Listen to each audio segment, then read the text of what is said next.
I was the gold digger they warned him about, until I became richer than all of them. The diamond on my finger was the largest I'd ever seen, a 3-carat flawless rock that caught the light of the chandelier and scattered it across the marble floors of the Whitmore family estate. I remember thinking how beautiful it looked, how perfect, how utterly oblivious it was to the poison dripping from every word his mother spoke. "She's clearly after our money," I overheard her whisper to his father in the grand foyer. "Just look at her. She doesn't belong here." I was standing 10 feet away, hidden behind a velvet curtain, my hand frozen mid-reach toward a tray of champagne. The ring felt like a shackle in that moment, a brand that marked me as an outsider, a predator. I could have walked away right then. I could have ended it all. But instead, I smiled, stepped out from behind the curtain, and decided to show them exactly what a gold digger could do. I met Alexander Whitmore at a charity gala for the Chicago Arts Foundation, a glittering affair that I'd only been able to attend because my best friend worked as a caterer and needed an extra set of hands. I was carrying trays of champagne and miniature quiches, dressed in a uniform that was deliberately designed to make the staff invisible. But Alexander saw me. He actually saw me, not as a server, but as a person. He complimented my smile, asked my opinion on the art hanging in the gallery, and genuinely listened when I talked about the community art programs I'd helped run in the South Side. We exchanged numbers that night. I thought it would be a fleeting connection, a brief flirtation with a man who existed in a world so far removed from mine that we might as well have been living on different planets. But Alexander was persistent. He called the next day, and the day after that, and within a month, I'd agreed to go on a real date with him. He took me to a small Italian restaurant in Lincoln Park. Nothing flashy, just good food and genuine conversation. He told me about his family's business, a real estate development empire that had been in the Whitmore name for 4 generations. He didn't brag about it. He seemed almost embarrassed by the wealth, like it was a burden he'd never asked to carry. I told him about my background, about growing up in a 2-bedroom apartment with my mother and 2 sisters, about the scholarship that had gotten me through college, about the nonprofit work I was doing now, helping underprivileged kids access art programs. I watched his face as I spoke, waiting for the moment his expression would change, the moment he'd realize I wasn't from his world. But it never came. He just listened, nodded, and asked thoughtful questions. I fell in love with him slowly, then all at once. He was kind, intelligent, and genuinely curious about the world outside his bubble. He introduced me to his friends, his colleagues, eventually his family. That's where everything started to fall apart. The Whitmore family estate was in Lake Forest,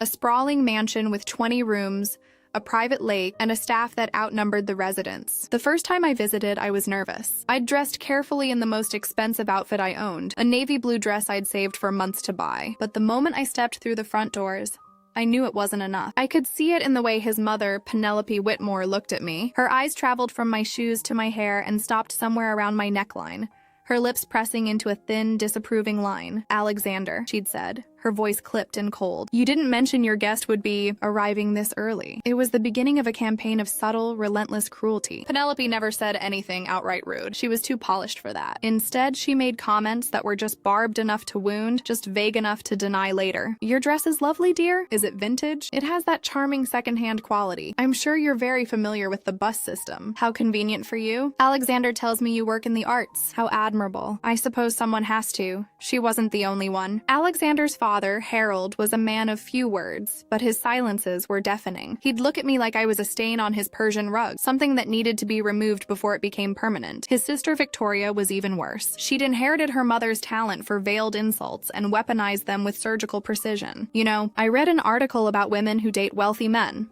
Victoria said during one particularly awkward dinner. "There's actually a psychological profile. They tend to be from lower socioeconomic backgrounds and see marriage as a form of upward mobility." Fascinating, isn't it? I'd smiled, kept my voice steady. "I'll have to look that up. Although I think psychology is more nuanced than a single magazine article, don't you?" Victoria's smile faltered. She wasn't used to being challenged, but it was Penelope who delivered the final blow. A month after Alexander proposed, she called me to her office in the estate, a wood-paneled room that smelled of old money and leather. She sat behind an enormous desk, her hands folded primly in front of her, and slid a document across the surface. "I want you to sign this," she said. "It's a prenuptial agreement. Alexander will be signing the same document. It ensures that, in the event of a divorce, you walk away with nothing but what you brought into the marriage." I stared at the document, my heart pounding. "I don't need Alexander's money, Penelope.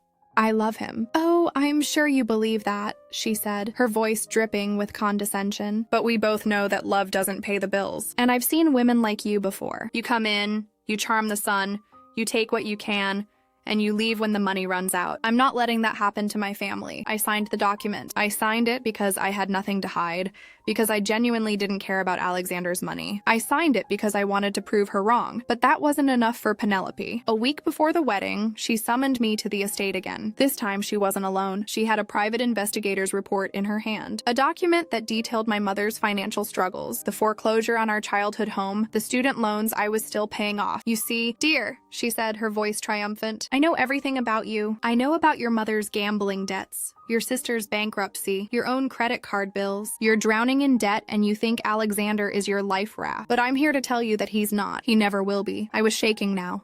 Not with fear, but with anger. You had me investigated? Of course. You didn't think I'd let some opportunistic gold digger into my family without doing my due diligence, did you? Something inside me snapped. For 2 years, I'd endured her insults, her veiled threats, her constant attempts to push me out of Alexander's life. I'd smiled through every dinner, every family gathering, every Christmas morning, but this was too much. This was a violation. Penelope, I said, my voice dangerously calm. You've made a mistake. Her eyebrows rose. Oh? And what mistake would that be? I'm not desperate for your family's money. I have plenty of my own, she laughed, a brittle sound that echoed off the walls. Don't be ridiculous. I know exactly how much you have. It's less than nothing. I stood up, walked over to her desk, and placed my own document on top of her investigator's report. It was a letter from my financial advisor, detailing the assets I'd inherited from my grandmother, a woman who'd started a small business in the 1970s that had grown into a multi-million-dollar corporation. I'd never told Alexander about it because I didn't want my family's money to complicate his feelings. But now, I was glad I'd kept it secret. Penelope, I said, watching her face turn pale as she read the letter. I've been richer than you since the day I was born, and I've been playing nice because I loved your son. But you've crossed a line. From now on, I'm going to show you exactly what a gold digger can do. I walked out of that office,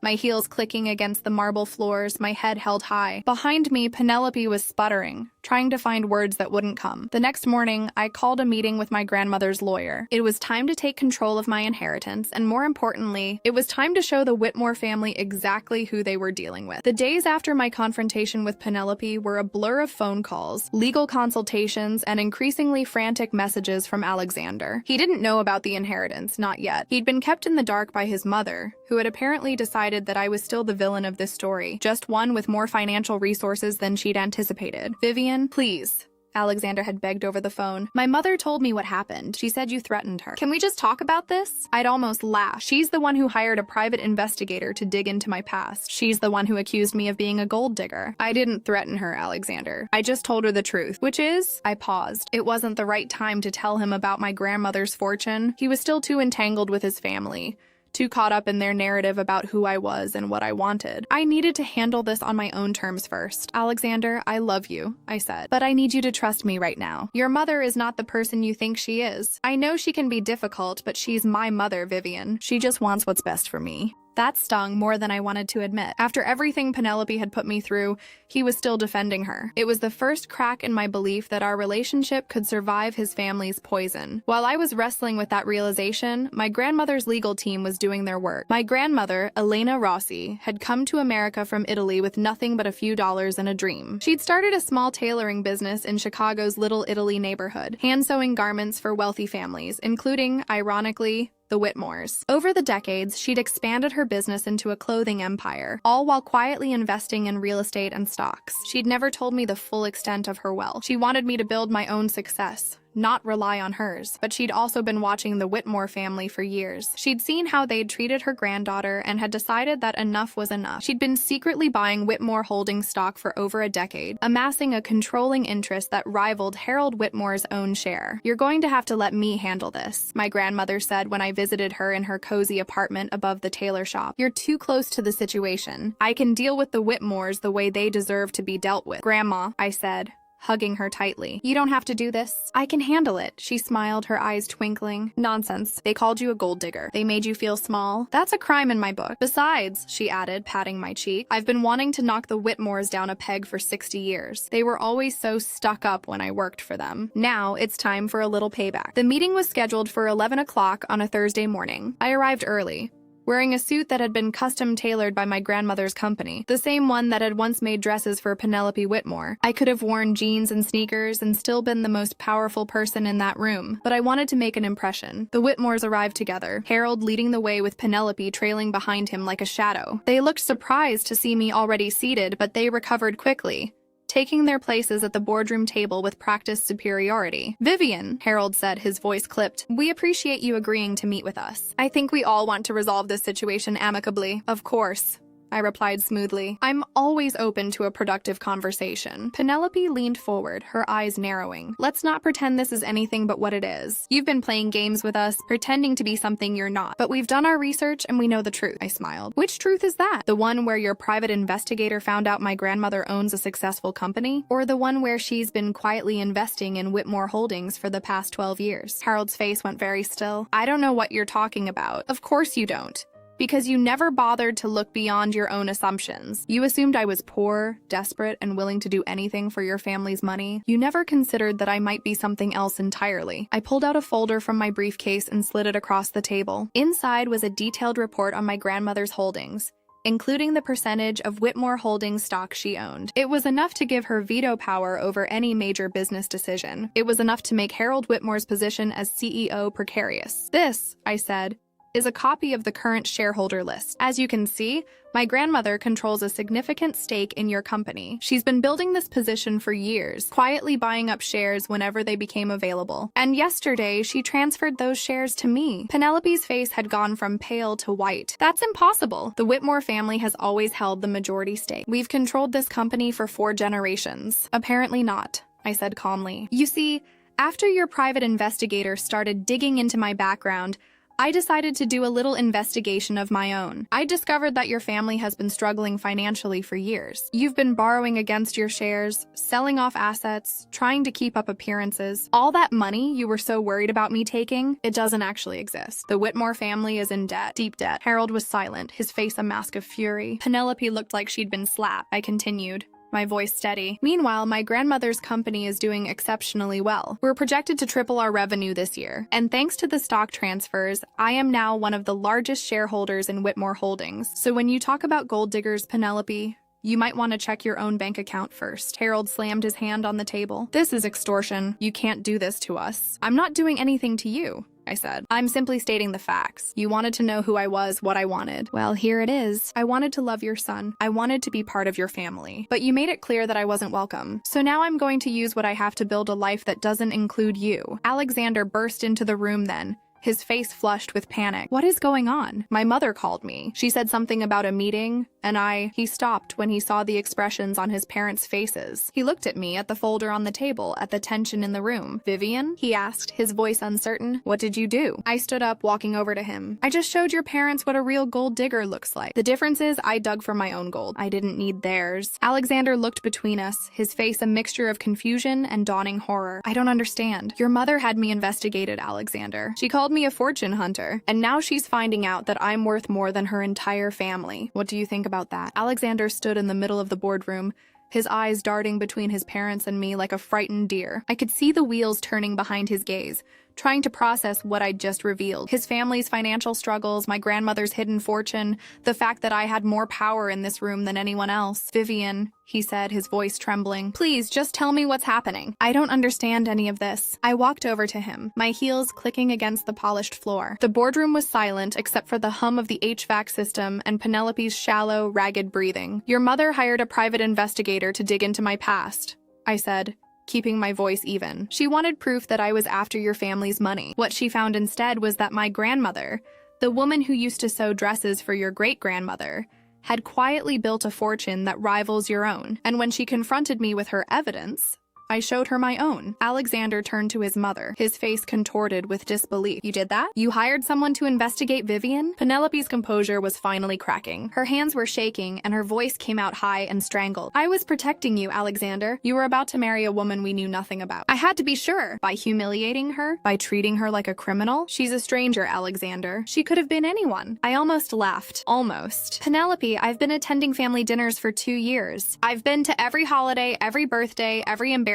Whitmore tradition. You know more about me than most of your friends. The only stranger in this room is you. Because the person you thought I was The gold digger, the fortune hunter, the desperate woman trying to climb the social ladder, that person was never real. You made her up in your head because you couldn't accept that your son might actually love someone outside your precious circle. Harold spoke up, his voice strained. This is a lot to process, Vivian. Perhaps we should take a break and reconvene when emotions aren't running so high. No, I said firmly. We're going to finish this right now. Your family has been manipulating me, insulting me, and treating me like garbage for 2 years. I've been patient. I've been understanding. I've even been forgiving. But I'm done. Do you understand me? I'm done. I turned to Alexander. And you? You've let them do this. Every single time your mother said something cruel, you defended her. Every time your sister mocked me, you laughed it off. You never once stood up for me. Not once. Alexander's face crumpled. That's not fair, Vivian. I was trying to keep the peace. I thought if I just kept things calm, they'd eventually come around. They were never going to come around, Alexander. They don't want me. They want someone like them. Someone who fits their mold. And instead of telling them that you loved me anyway, you just let them tear me down. Please don't do this, he begged. I love you. I want to marry you. We can work through this. I shook my head slowly. I wanted that too, more than anything. But love isn't enough if it's only one-sided. And your love has always had conditions. You love me as long as I don't cause problems. You love me as long as I accept your family's treatment. But real love doesn't demand that I sacrifice my dignity. I pulled the engagement ring off my finger and placed it in his palm. His hand closed around it instinctively, his eyes wide with panic. I'm returning this, I said softly. I don't want your family's ring, and I don't want your family's money. All I ever wanted was you, but you chose them every time. Penelope stepped forward, her voice desperate now. We can work something out. Vivian, please. We'll make you a fair offer. Whatever it takes to keep you quiet about the financial situation. I stared at her, almost pitying her. You still don't get it, do you? I don't want your money. I have plenty of my own. I wanted your son. But I also wanted to be treated with basic human decency. And you couldn't even give me that. I walked to the door, then paused, turning back one last time. I'm not going to destroy your company. I could, but I won't. I don't need to destroy people to feel powerful. That's your family's way, not mine. But I am going to be very, very successful. And every time you see my name in the news, every time you hear about my grandmother's company expanding, I want you to remember that you lost the chance to be part of something incredible. Not because I wasn't good enough for you, but because you weren't good enough for me. I walked out of the boardroom with my head held high. Behind me, I could hear Penelope weeping, Harold's voice trying to comfort her, Alexander's muffled sobs. But I didn't look back. I was done with the Whitmore family forever. In the months that followed, I took control of my grandmother's company and expanded it into new markets. We opened boutiques in New York, Los Angeles, and London. We launched a clothing line that became an instant sensation. My face was on magazine covers, my name was mentioned in business publications, and I was invited to speak at conferences about female entrepreneurship. The Whitmore family, meanwhile, quietly faded from the public eye. Harold retired early, citing health issues. Penelope stopped attending society functions. Victoria moved to Europe to escape the gossip. And Alexander, he tried to contact me dozens of times, leaving voicemails and sending emails that I never answered. I heard through mutual friends that he'd started drinking heavily, that he'd lost interest in the family business, that he was in therapy trying to unravel his mother's control. Part of me felt sorry for him. He wasn't a bad person, just a weak one. He'd never learned to stand up to his family, and by the time he was ready to try, it was too late. But I didn't dwell on that. I had a new life to build, a purpose that didn't depend on anyone else's approval. My grandmother was proud of me, prouder than she'd ever been, and that was enough. Sometimes I think about what might have happened if Penelope had just been kind, if she'd welcomed me instead of pushing me away. Maybe I would have married Alexander, moved into that sprawling Lake Forest estate, and played the role of wealthy wife at endless charity galas. Maybe I would have been happy in my way, but I'll never know. And honestly, I don't want to. The woman who walked out of that boardroom wasn't the same woman who'd walked in. She was stronger, smarter, and utterly unapologetic about her worth. Penelope Whitmore had called me a gold digger, but the joke was on her because I'd ended up richer than all of them, and I earned every penny of it.